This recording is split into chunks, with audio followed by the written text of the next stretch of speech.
Becerra. La incorporación de trabajadores al sindicato costaría $7 millones al año. Un fallo judicial ordena que un grupo de trabajadores del Instituto Ecuatoriano de Seguridad Social pase a formar parte del Código del Trabajo, lo que les permite sindicalizarse. Además, trae consigo una serie de beneficios, ya que pasan de un régimen al Código del Trabajo. Vamos a arrancar por este tema. Quiero saludar al doctor Eduardo Peña. Él se encuentra conectado ya vía Zoom con nosotros. Eduardo, muchas gracias por atender esta invitación. Un gusto verle a los tiempos. ¿Qué es lo que está enfrentando ahora frente a este monstruo que está con problemas de oxígeno, porque está en terapia intensiva? Hay una cantidad de trabajadores que, le escuchaba yo, estaría lindando los 40,000 trabajadores en el Instituto Ecuatoriano de Seguridad Social. Doctor Peña, bienvenido, buenos días. Le miramos y le escuchamos a través de Notihoy. Gracias y saludos a los oyentes y televidentes de Notihoy. Son 34,000, no son 40,000, pero en todo caso, respecto al primer... Bueno, gracias por la invitación, antes que nada. No está en terapia intensiva, sí está hospitalizado, pero vamos a tomar los correctivos para que de aquí se vaya a su casa caminando como cualquier paciente. Y eso requiere, pues, de explicar cuáles son los problemas y proponerle a la Asamblea una serie de medidas que serían un arreglo estructural de la seguridad social ecuatoriana.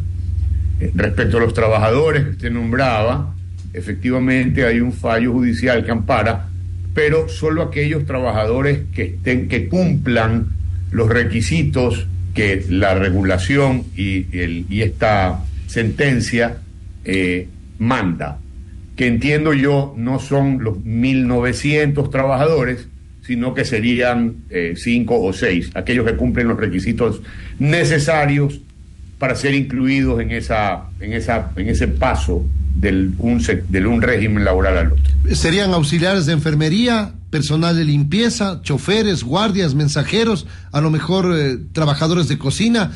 Estos estarían reuniendo los requisitos, doctor Peña. Sí, pero le repito que son pocos, o sea, son menos de 10 de los 1.900 y pico demandantes. No todos cumplen los requisitos.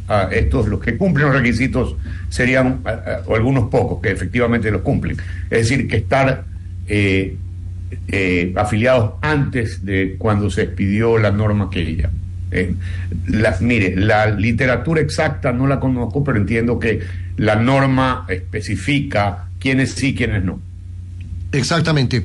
Bueno, entonces, ¿qué elementos adicionales a propósito del tema laboral tiene que enfrentar en el Instituto Ecuatoriano de Seguridad Social? ¿Cuántas personas han sido desvinculadas en atención a este obeso aparato que ha provocado una cantidad de recursos, el gasto de recursos para pagar a empleados administrativos, no sé si empleados en el área específica de prestación de servicios de salud? A ver, lo que pasa es que cuando hablamos de obesidad, la obesidad no se refiere específicamente a administrativos. También hay médicos y también hay enfermeras que están de más, digamos. De hecho, lo que hicimos fue el 30 de diciembre, determinamos que pudimos determinar que habían 580 y pico contratos ocasionales que no fueron renovados. Eso significa un ahorro de alrededor de $12 millones para este año, para el 2024, el haber prescindido de estos 580 trabajadores. Y así hay otros que además nos hacen el flaco favor de timbrar tarjeta en los hospitales del IES y cruzar la calle e irse a trabajar para prestadores externos y cobrarles a ellos también, lo cual es una falta grave, y estamos cruzando información para determinar quiénes son estos sinvergüenzas y también separarlos. Y aquí también estamos hablando de médicos, enfermeras y, por supuesto, administrativos. Ahora, doctor, no vamos a tolerar este tipo de comportamiento. Me parece bastante lógico lo que usted manifiesta, pero se habla de un déficit de especialistas, porque la queja, común, es de que cuando usted, por consulta externa, va a sacar un turno, le dicen, el turno es después de 3 meses, el turno es después de 6 meses. El tema en emergencias es otra cosa. Yo creo que ahí es absolutamente eficiente y lo he podido comprobar también en carne propia. Así es que, ¿qué decir frente a estos cuestionamientos? Si se reduce el personal en el área de la salud, ¿qué estaban de más y qué es lo que falta? A ver, cuando un hospital como el Carlos Andrade Marín tiene 3.900 empleados, usted se da cuenta de que seguramente ahí hay algunos empleados que están de más, o no están trabajando ahí, sino que se están yendo a otra parte. Es un número absolutamente elevado. Pero, y por supuesto, porque usted lo contrasta contra el número de prestaciones anuales que da, y eso debería ser que las prestaciones anuales se van incrementando para justificar ese número de personal. Pero si las prestaciones empiezan a disminuir, usted dice, bueno, ¿qué está pasando? Algo. Entonces ahí tenemos que los prestadores externos a veces tienen unas malas costumbres de, bueno, no solamente contratar a personal que trabaja para el IES para que se vaya a trabajar para ellos, sino que además entorpecen deliberadamente activos del IES, como por ejemplo los tomógrafos y los resonadores, para que los pacientes sean derivados a prestadores externos y así facturarlos. También estamos trabajando en ese tipo de irregularidades. Y por otro lado, hay ciertos prestadores que también tienen otras malas prácticas que, como yo les dije, son pecados mortales, como por ejemplo falsear citas para poder cobrárselas al IES y citas que nunca fueron realizadas, sobre todo citas telefónicas de prestadores, algunos son prestadores de servicios dentales. Entonces todo eso hemos detectado y estamos enviando estos casos a Fiscalía y a Contraloría para que tomen las medidas que ellos crean necesarias. En nuestro caso, lo que pretendemos es regular que aquellos prestadores que sean encontrados en estas prácticas irregulares y que se ha demostrado que las están y las siguen cometiendo, sean separados del grupo de prestadores externos para que no puedan volver a hacer negocios con el Instituto Ecuatoriano de Seguridad Social. ¿Cómo se producen las derivaciones para prestadores externos, doctor? Eso también en determinado momento fue cuestionado en el sentido de que estas derivaciones son para dar sustento a negocios privados. Eso evidentemente ¿se mantiene un control exhaustivo o es que no se mantenía un control y ahora se lo va a hacer o se lo quiere hacer? A ver, yo no puedo hablar de qué pasó antes de que yo venga, pero sí, nosotros dependemos, y un poco ahí, déjeme hacer la matemática. Nosotros tenemos 3.160.000 aportantes en el IES, ¿ok? Pero atendemos alrededor de entre 9 y 10 millones de usuarios. Entonces, de ahí que lo que usted dice es verdad. Cuando usted llama para una cita, le dicen, uy, espérese 2 meses. ¿Pero por qué? Porque la capacidad que nosotros teníamos instalada estaba pensada en el número de afiliados que tenemos, no en otros participantes que no han aportado nunca. Y esta explicación debemos hacerla porque de manera demagógica en el pasado se incorporó, por ejemplo, a los hijos de entre 3 y 18 años para que sean usuarios de los beneficios sin aporte de la seguridad social. Sin embargo, estos usuarios nunca aportaron y eso distorsiona la capacidad. Primero, pues hace la cola en esta capacidad instalada que estaba diseñada para atender usuarios afiliados aportantes, es decir, 3.100.000. Si usted le mete 6 millones más de participantes, obviamente en alguna parte hay cola. Es decir, y de ahí que el IES dice, ok, vengan a los prestadores externos para que alivien las colas y de esta manera el público sea bien atendido, ya sea en las instalaciones del IES o los prestadores externos.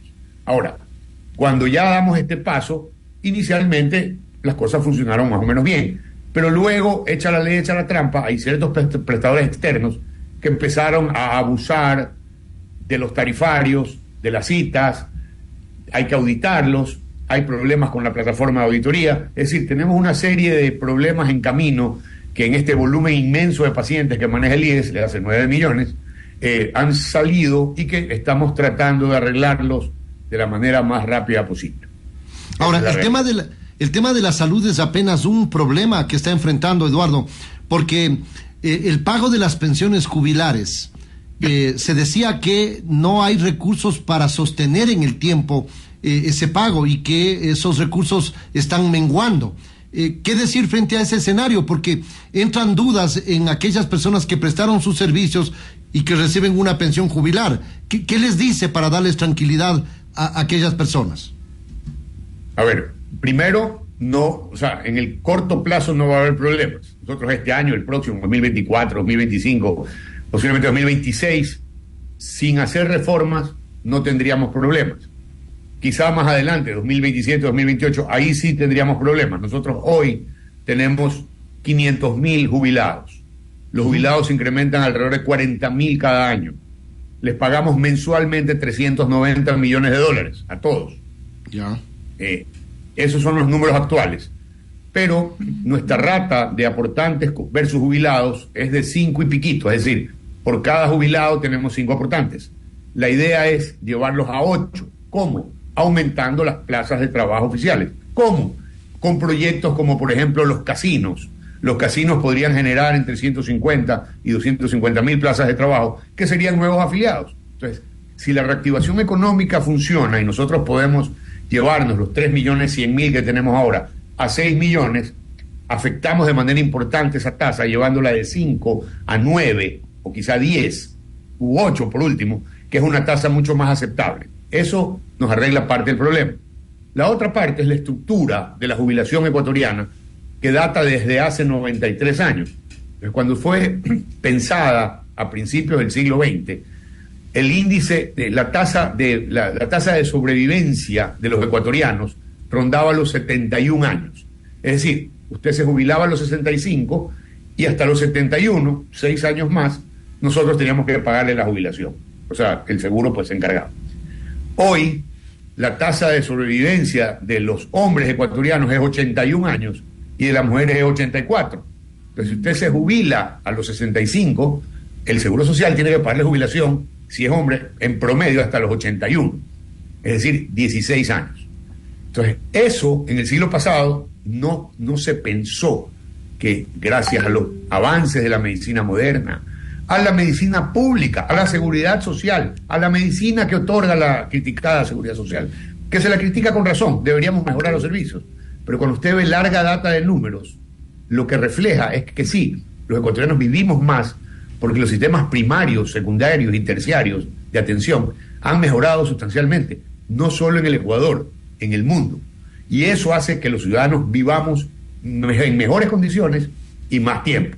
Entonces, traído eso a tiempo real, necesitamos cambiar el modo como se pensó la seguridad social hace 90 años, porque hoy vivimos una realidad diferente. Y esa realidad diferente tiene unas implicaciones a futuro diferentes, sobre las cuales hay que trabajar y presentar una propuesta que corrija, por ejemplo, esas jubilaciones atípicas del siglo pasado. Y me refiero a los zafreros, a los empleados de las cementeras, que tenían jubilaciones prematuras, a los 20 años ya se jubilaban. Eso hoy ya no tiene cabida. O distorsiones que se le crearon en el camino a la jubilación, como por ejemplo que usted reciba 14 pagos cuando está jubilado, pero aportó solamente por 12 pagos. Eso actuarialmente no es sustentable, hay que corregirlo. Y que el promedio de su monto que recibe de jubilación se calcule apenas por los 5 años mejores de aportación. Eso tampoco estaba calculado, eso nació en el camino. Debería ser sobre los 20, 25, 30 años, de manera que su jubilación esté muy, muy correlacionada con sus mejores sueldos de toda su vida, para que no haya esa zapada criolla de jefe, es que como ya me voy a jubilar, súbame la aportación para coger más. Pero es que ese coger más es de un lugar que del coger más viene, es meterle la mano a un lugar que no programó que usted pida que le suban 5 años porque ahí se iba a jubilar mejor. Entonces, todas estas distorsiones deben ser corregidas para que la seguridad social tenga 50 años más de vida sin problema. Esa es la propuesta que tenemos que enviar a la Asamblea. Ahora, las reformas van a basarse en aquella comisión que fue designada, conformada por el gobierno anterior. ¿Van a ser tomadas algunas de esas iniciativas o es un nuevo proyecto? Porque hay algunas coincidencias en torno a darle sostenibilidad al IES en el tiempo, Eduardo. Sí, señor. Parte de los insumos que estamos tomando es estudio, eso era solo para invalidez y jubilación, el estudio de la comisión que presidió Augusto Latorre, tiene muy buenas recomendaciones, definitivamente. Quizás un poco más radicales que las que tenemos, las que hizo el propio Instituto de Seguridad Social, que también tiene una propuesta que es menos radical que la de la Torre, pero que lo que estamos buscando es lo mejor de ambos mundos, porque esto, le cuento, es como una receta de esas de botica, en que usted le puede poner, por ejemplo, si usted dice, ok, yo voy a tomar en cuenta 30 años de aportación para calcular la jubilación, o 20 o 15, si usted decide por 30, por 20 o por 15, las implicaciones actuariales futuras de esos montos varían dramáticamente. De hecho, si usted dice, por ejemplo, yo voy a empezar a subir el monto de aportación de manera anual en 0.2% durante los próximos 15 años, eso va a tener una implicación diferente a que si usted dice, no la voy a subir 0.1, la subo 0.4. Entonces, todos esos números van a tener unas proyecciones futuras muy diferentes. Cuando usted le explica eso a los asambleístas, que asumo yo que también están tan interesados como el pueblo ecuatoriano en resolver el tema, vamos a llegar a un consenso en el cual seguramente diseñaremos un esquema de incremento en las aportaciones, de corrección en los montos de recibir la jubilación, en las prestaciones de salud, en la cantidad de dinero que pagamos para las prestaciones de salud, porque hay que incrementar. Todo eso debe ser discutido en la Asamblea, y de ahí debe salir ya la fórmula final, que es para ser aplicada pues inmediatamente. Yo espero que sea esto en los próximos 6 o 7 meses, que tengamos ya esta discusión casa adentro en la Asamblea, que los asambleístas debatan y que finalmente tengamos un producto final acorde con la realidad actual. Ahora, hay una reforma que está impulsada desde los jubilados, que es la estructuración de un nuevo consejo directivo, que no sean 3 como es ahora, y que sean 5. Eso está ya adelantado y entiendo que debe aprobarse sí o sí. Ese es un elemento adicional que se debe tomar en cuenta en el marco de las medidas que se están adoptando bajo su presidencia, doctor Peña.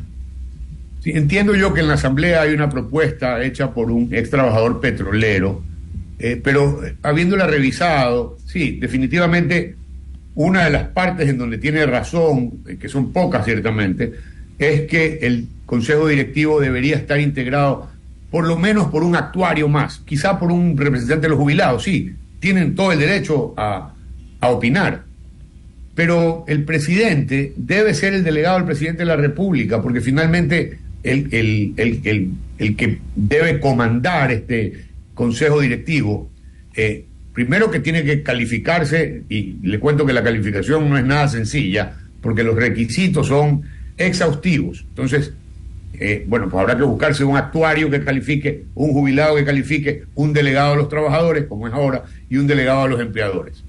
Al fin del día, es un tema que sí, no es esencial en la reforma, pero sí es interesante, sobre todo la presencia del actuario, porque un actuario es un señor que hace proyecciones con los números, y ese input es esencial en la programación de la seguridad social.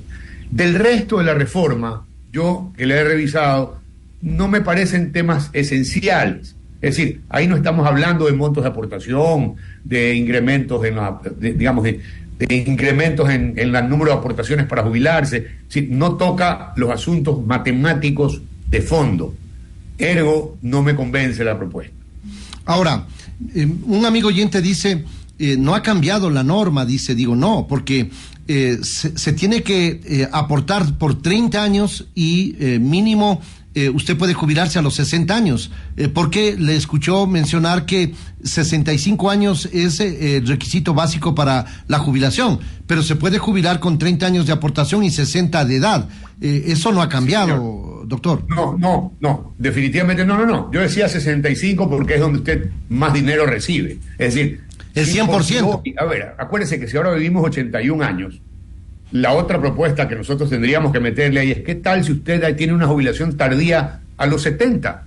Pero a los 70, para llevar yo de 65 a 70, porque efectivamente usted se puede jubilar a los 60 años y recibe un monto menor. A los 65 recibe un monto un poco mayor, pero a los 70 podría recibir un monto mayor aún. Entonces, si usted va a vivir, y parte de la propuesta es eso, que es debatible también, si yo le pongo un premio para que si usted jubile a los 70 con más dinero que el que iba a tomar mensualmente a los 65, eventualmente aporta 5 años más. Es decir, retardo la jubilación poniéndole un premio al jubilado para que su jubilación sea mucho mayor si la ejecuta a los 70 que si lo hace a los 65 o que si lo hace a los 60. Entonces, todos esos ingredientes deben ser discutidos, porque ahí está la magia de la fórmula. ¿Cómo tenemos contentos a los jubilados? Si usted se va a jubilar, y me voy a inventar el número, con $600 mensuales cuando tenga 60 años, pero eso se le hace 850 a los 65, o se le hace 1100, me estoy inventando los números, a los 70, a las finales usted dice, bueno, pues me espero 5 años más, y de 70 a 81 o 84 que voy a vivir, gano $1,000 y pico, que es un poco mejor de lo que tenía programado si lo hacía a los 60.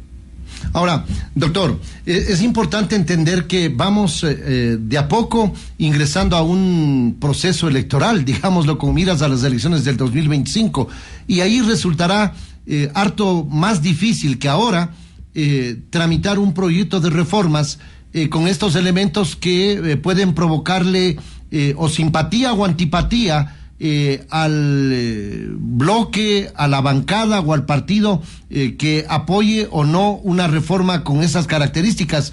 Esos elementos hay que tomarlos en cuenta si es que se va a impulsar en el transcurso de este gobierno que es corto, digamos, tiene poco más de 1 año y 3 meses adicionales.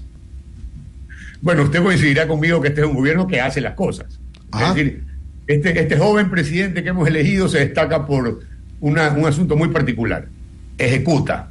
O sea, puede ser que algunos lo critiquen porque no comunica como quisieran ellos, pero en términos de ejecución hace las cosas.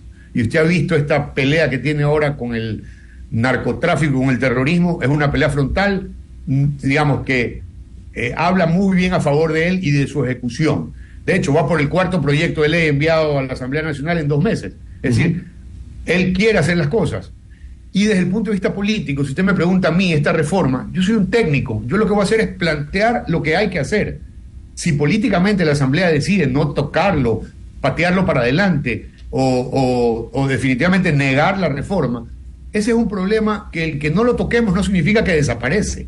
El problema sigue latente y mientras no tomemos decisiones, lo que hacemos es aumentar la bola de nieve. Las decisiones más adelante tendrán que ser más radicales. Si empezamos hoy, son menos radicales que si empezamos en 1 año. Por eso yo esperaría en el transcurso de este gobierno tener el tema discutiéndose en la Asamblea Nacional. Y ojalá con luz verde, porque si no lo hacemos, pues luego habrá que hacerlo con una situación quizá más apremiante y con medidas quizá más drásticas. En esta circunstancia de escasez de recursos del erario nacional, para poder cumplir con compromisos, tanto con los gobiernos autónomos descentralizados, con el IES inclusive, el gobierno no ha requerido recursos del IES, porque lo que se ha hablado es de que todos los gobiernos lo toman al IES como una caja chica. El gobierno no ha requerido recursos, no ha tomado recursos, no ha pedido recursos del IES para solventar una situación crítica en esta coyuntura, doctor Peña. Sí nos ha pedido marginalmente, estamos hablando de $100 millones, que además lo que hacemos es, eventualmente compramos bonos del Estado, pero hoy nuestros proveedores externos, a quienes les debemos alrededor de $1,000 millones, también nos están aceptando los bonos como parte de pago. Entonces, para nosotros es interesante poder ayudar marginalmente al gobierno con bonos que podemos darnos la vuelta y cancelar parcialmente deudas a prestadores externos. En ese sentido no tenemos mucho problema. De hecho, la otra cosa es que el gobierno está dispuesto a cedernos activos como parte de pago de las deudas que mantiene con el IES, y estamos revisando los activos de inmobiliar para tomar algunos que incluso algunos de esos los estamos usando ya, o los usa el IES o los usa el BIES, y lo que haríamos es perfeccionar el traspaso de inmobiliar hacia el IES y de esa manera ir arreglando las deudas que mantiene el gobierno con nosotros. 2 cosas puntuales, es decir, en esta coyuntura le han prestado $100 millones al gobierno, es lo que dice a través de la compra de bonos, y lo otro es que les va a pagar el Estado, el gobierno al IES a través de de bienes. Sí, no toda la deuda, obviamente, porque no creo que tenga para pagarnos tanta deuda. Pero obviamente esta deuda que tenemos no es una deuda de hace 2 meses, es una deuda de hace 15 años que se ha venido acumulando y que ningún gobierno en los últimos 15 años nos ha pagado. Entonces, mal podríamos responsabilizar a esta administración que lleva 2 meses en el ejercicio de la deuda que tiene el gobierno con el IES. Nosotros estamos buscando cómo alivianar la deuda a través de tomar activos. Pero eso es una medida parcial. La medida, digamos, el pago debe ser total conforme vayan mejorando las finanzas públicas. De ahí que, por ejemplo, incrementar el IVA en 3 puntos, que alivia al gobierno, va a aliviar también la situación del IES, porque si el Estado tiene recursos, nos va a generar pagos mucho más puntuales que si no tenemos, que si el IVA se queda en el 12. Segundo, y por eso es que el Instituto de Seguridad Social apoya a la reforma, es decir, digamos, no el instituto, porque no podría decir yo que los afiliados pueden estar de acuerdo, pero finalmente para nosotros que el Estado ecuatoriano incremente sus ingresos a través de un mejor IVA, obviamente nos beneficia porque vamos a poder cobrar mejor nuestra deuda cuando el Estado tenga el dinero. Segunda observación, el Estado requiere más recursos para pelear contra el terrorismo, y si nosotros tenemos 34 países que nos han ofrecido ayuda externa, a mí no me parece tan adecuado que nuestros políticos nieguen esta posibilidad de cobrar dinero inmediatamente a través del IVA, porque lo que sí tenemos que hacer es pasar el sombrero, debido a que los recursos que tienen los terroristas son mucho mayores que los recursos que emplea hoy el Estado en esta pelea, en esta guerra, como ha dicho el presidente. Entonces mi recomendación es, puede ser que a algunos críticos por ahí no les guste, pero la realidad es que para nosotros como IES, que se impulse la reforma del IVA, apoya a que el Estado mejore sus finanzas y entonces pueda cumplir mejor con sus obligaciones, incluso con el IES. Son 580 empleados que han sido desvinculados durante su gestión, doctor Peña, pero ¿cómo ofrecemos un mejor servicio a los usuarios de la salud en el IES, en las dependencias del IES? ¿Hay algún plan para poder, de cierta manera, ser más eficientes en la entrega de citas a través de consulta externa? Porque, reitero, es digno de aplauso el tema de la atención en emergencia, porque eso es otra cosa totalmente diferente a la situación de consulta externa, de citas médicas. ¿Qué nos puede decir en ese campo puntual? A ver, hay lo que se llama atención primaria, que es donde deberíamos contener las citas, el 70% de las citas que se requieren en el IES. ¿Qué es lo que hemos hecho? Más allá de que tenemos ahora prestadores externos que dan consulta primaria. Es decir, si usted mañana amanece muy congestionado, con tos, con un proceso gripal que puede ser COVID o no, pero en todo caso tiene que ir al médico. Lo que hace mucha gente es ir al hospital, o sea, se van al Andrade Marín, al Hospital del Sur de Quito, qué sé yo. La idea es que se puedan ir no a un hospital en donde, bueno, posiblemente haya más cola, y los hospitales son, de hecho, el Andrade Marín es un hospital de 3er nivel. Tiene, sí, consulta externa y muy grande, pero tenemos también prestadores externos que pueden examinarlo a usted y decirle, mire, usted tiene un proceso gripal, no tiene neumonía, ergo, tómese estas pastillitas, un antibiótico, un antitusígeno, un antigripal, y espérese 3 días, tome harta vitamina C, hidrátese bien, tome un permiso de 3 días, quédese en su casa. Entonces, esa atención primaria puede ser contenida sin que tenga que necesariamente irse al hospital. Entonces, ¿qué es lo que hemos hecho? Primero, trabajar en estos medicamentos hemos determinado que son 100 medicamentos del Vademecum de 1800, 100 son los que más rotan. Esos no pueden faltar, porque son los que requiere el 80% de los pacientes que vienen. El otro 20% ya necesitan medicina especializada, léase inmunosupresores para trasplantes, medicinas tiroideas, medicinas para el Parkinson, que son moléculas ya mucho más especializadas. Entonces sí, esas trataremos de que nunca falten, pero estos 100 medicamentos que rotan para el 80% de las consultas no deben faltar. ¿Qué estamos haciendo? Comprándolos en subasta internacional a través de las Naciones Unidas. Un proceso transparente en el cual podremos ahorrarnos en esta compra, que es como de 98 millones de dólares, la oferta es ahorrarnos entre el 25 y el 45%. Es decir, En el peor de los casos nos ahorramos 25 millones. ¿Por qué? Porque los procesos de Naciones Unidas son transparentes, no hay mi primo tiene un laboratorio, cómprale a él. Esta es una subasta inversa de precios, compramos la medicina, abastecemos de hecho, vamos abasteciéndolas progresivamente a los centros, a los subcentros, a los hospitales, de manera progresiva durante los próximos 2 años, de manera que no haya problema de medicina.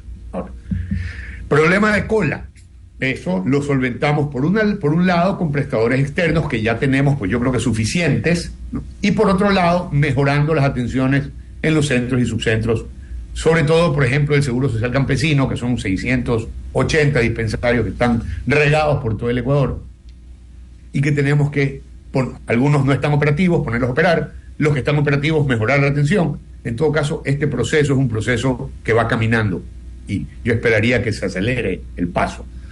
Veremos. Hacer una evaluación sobre el tema del Seguro Social Campesino, porque obviamente habrán campesinos que necesitan de este apoyo con un aporte de $2 o $3 mensuales, todo su núcleo familiar para ser atendidos con dineros que sustenta el afiliado común al Instituto Ecuatoriano de Seguridad Social. Pero habrán otros, y digo, no sé si se ha hecho una auditoría en ese sentido, que a lo mejor no necesitan ese apoyo, ese respaldo, y que lo están haciendo porque el Estado y el IES aguanta todo, doctor. Sí, no, ya no aguantaba. Hoy justamente es que miren, echa la ley, echa la trampa, esa viveza criolla a la que nos hemos acostumbrado desgraciadamente los ecuatorianos, hacen que se generen estas distorsiones. Si usted es un campesino y paga $2.60, tiene derecho a atenderse usted y su familia. La pregunta ¿es suficiente? No. ¿Es solidario? Sí, pero es pensado para los campesinos. El problema es que tenemos muchos no campesinos que están ahí afiliados y que usan la infraestructura, aumentan la cola a la que usted se refiere cuando llama y dice, no, es que 2 meses. Pero ¿por qué ¿quién está entre su cita y estos 2 meses de espera? Están del Seguro Social Campesino, están hijos de afiliados que no cotizan, están todo el público en general, o sea, todos estos 9 millones de usuarios, de los cuales unos cotizan $2.60, otros no cotizan nada y otros cotizan marginalmente $20. Entonces usted dice, ¿es suficiente? Y la respuesta es no. Salud opera $500 millones en rojo cada año. Entonces tenemos que corregir esa distorsión. ¿Cómo? Subiendo la tarifa. Alguien tiene que pagar la premilla. Doctor, muchas gracias por la apertura y un gusto. Espero que sea la primera de muchas otras entrevistas que podamos tener a través de nuestros micrófonos. Gracias, Eduardo, por atender esta invitación, doctor. Con mucho gusto. Cuando quieran, hablamos, me mandan el link y nos vemos nuevamente. Gracias a ustedes. Un gusto, Eduardo. Pase bien.